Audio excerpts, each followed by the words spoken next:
Asas bahasa Al-Quran, kita tengok petunjuk kita ya, apa yang kita akan pelajari iaitu kata fungsi yang telah kita selesaikan dengan 11 siri ya, haraf, dan sekarang kita akan masuki kata nama isim. Jadi untuk kata nama isim, tanda ada 6 perkataan yang perlu kita ingat, perlu hafal. Jantina ada 5, bilangan ada 8, dan dominan. Dominan ni masih misteri lagi, insya-Allah kita akan bilang angka jumlahnya kita akan tengok selepas daripada ini. Okay, untuk kata nama, yang pertama tadi tanda, macam mana kita nak mengenali isim. Yang pertama sekali ada 6 cara macam mana kita nak mengenali isim dalam Al-Quran. Yang pertama, perkataan tersebut bermula dengan alif lam. Alif lam contohnya di sini adalah al-bait, rumah itu ya. Alif lam ni adalah isim. Yang kedua ialah di hujung huruf perkataan tersebut, di hujung ni ialah tanwin. Tak kira tanwin itu baris atas, baris bawah atau baris hadapan. Maka dia adalah isim. Yang ketiga ialah di hujung perkataan tersebut ialah baris bawah. Contohnya yang ini al-baiti, ti ya. Maka dia adalah isim. Yang keempat mudhaf ataupun fasa pemilikan. Contohnya Baitullah, rumah Allah maksudnya. Maka di hujung dia Baitullahi, maka dia adalah isim ya. Rasulullah contohnya adalah isim. Seterusnya yang kelima ialah selepas haraf ja. Haraf ja kita telah pelajari sebelum daripada ini. Selepas daripada haraf ja, contohnya fil baiti.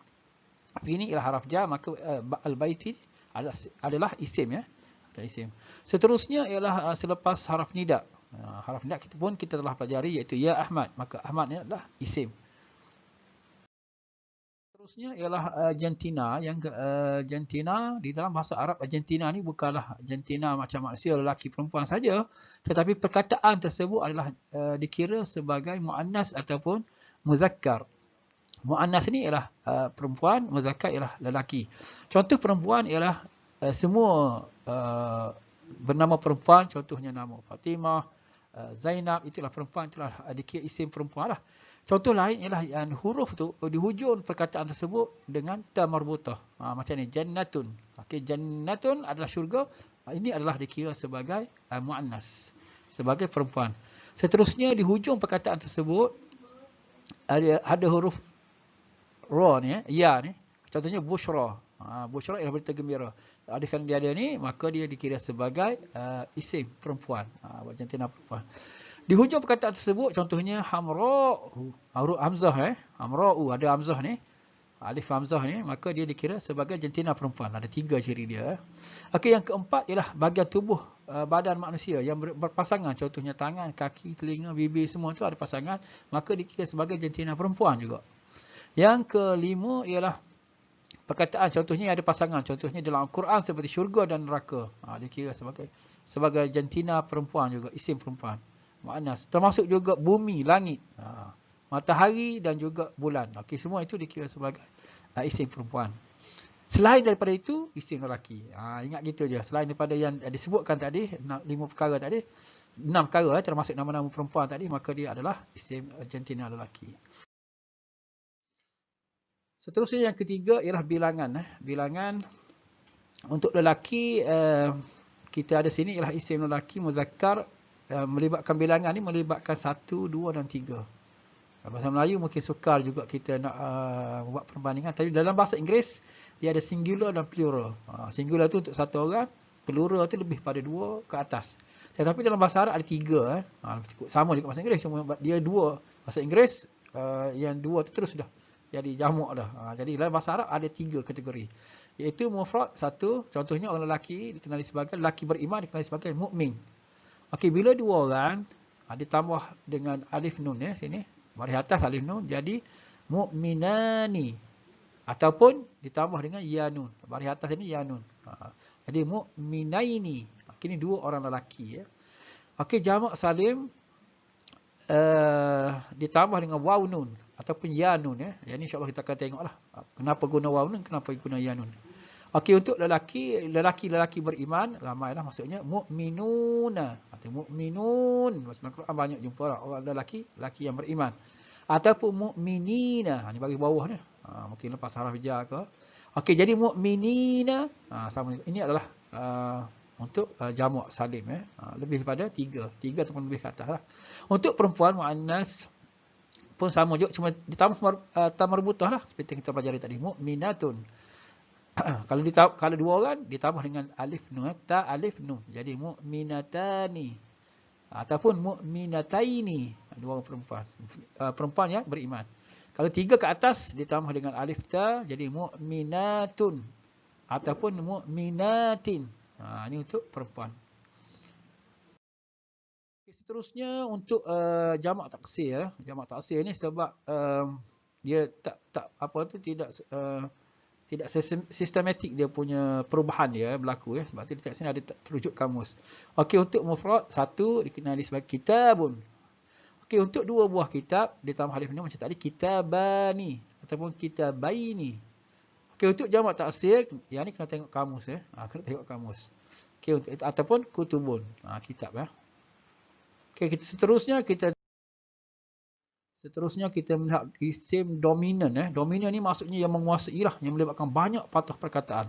Kalau kita tengok sini, dominan dipecahkan kepada 5 isim ya. Satu isim dhamir ada 28. Dominan ni ada pecahan lah, mutasir dan juga munfasil. Antaranya ialah ana, huwa, kum. Dalam bahasa Melayu dikenali sebagai ganti nama diri. Sebanyak 28. InsyaAllah kita tengok lepas ni. Mausul ni ada 8. Contohnya ialah allazi, allazina. Seterusnya isim isyarah.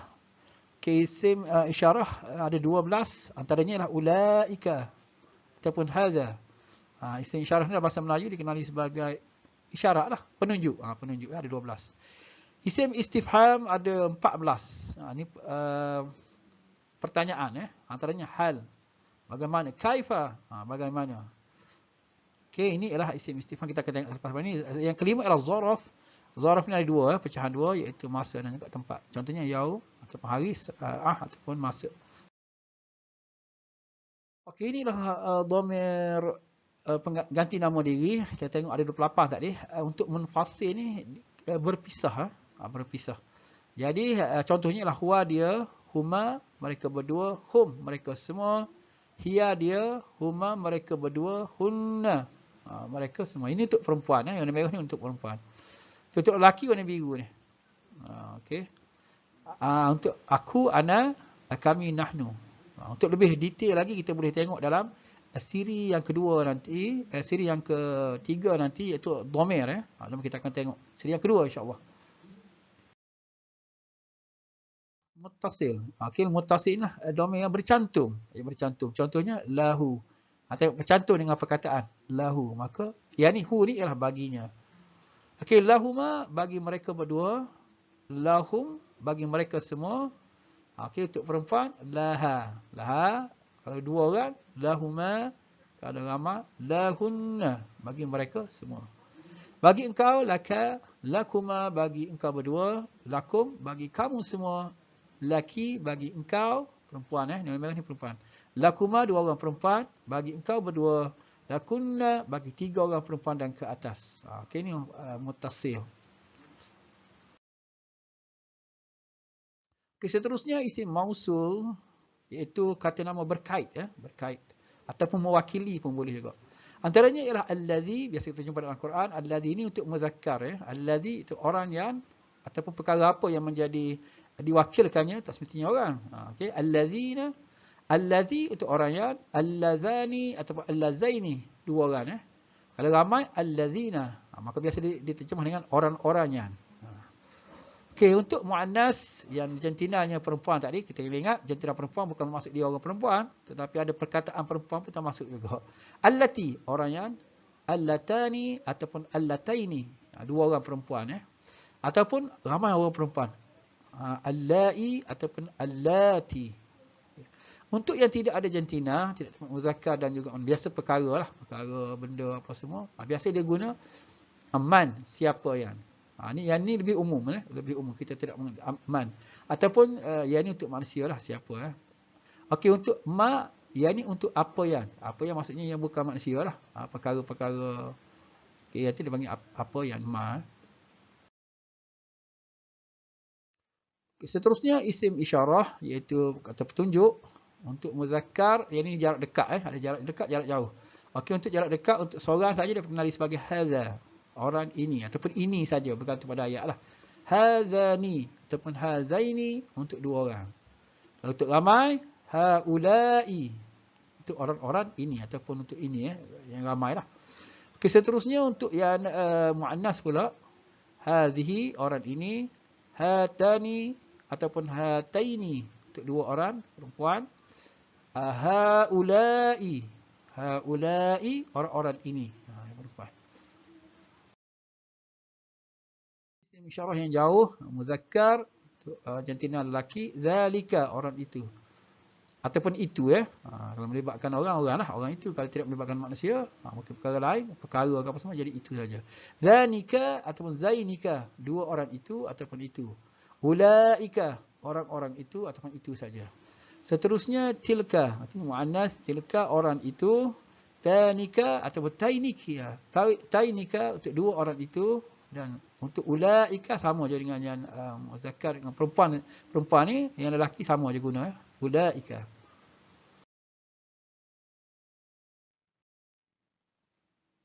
Okey, untuk kita jumpa juga di dalam Al-Quran di mana disambung macam ni liman.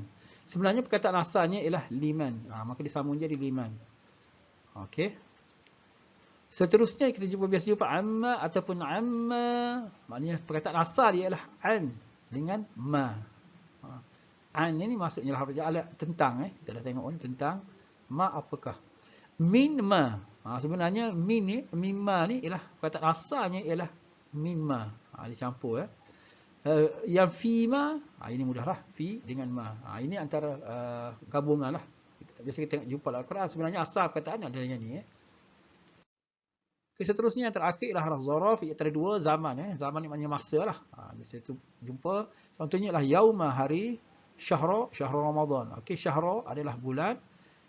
Ama ataupun sanata ialah tahun. Nahara ialah siang. Laila malam. Lailatul Qadar. Lailatul malam. Masih. Okey, Laila malam. Ataupun idza ketika. Lamma pada masa. Kullama setiap kali. Marratan maksudnya kali. Bukratan pagi. Sa'ata waktu. Hina maksudnya masa. Qabla sebelum. Solat apa ni? Solat sunat lah. Sebelum subuh. Qabla subuh. Ataupun ba'da, selepas. Abadan maksudnya selamanya. Okay, seterusnya makan. Makan bukan makan kita tu, waktu eat makan. Ini makan ialah maksudnya tempat dalam bahasa Arab. Huna di sini, hunalika di sana, khilala di celah-celah, ma'a bersama, ladun di sisi, haula sekeliling, inda di sisi, baina di antara, yamin kanan, shimali kiri, khalfa belakang, wara'a belakang, fauqa atas, tahta bawah, haitsu di mana-mana. Okey, ini adalah contoh haraf makan. Okey, inilah hafalan kita dalam isim ni adalah lebih kurang 111 perkataan. 111 perkataan yang menguasai isim ni, insya-Allah kita kena hafal lah. Sebelum ni kita telah hafal 37 perkataan. Ini menjadikan kita telah menghafal 148 insya-Allah. Jadi kita hafal dan juga kita tahu apa penggunaan dia.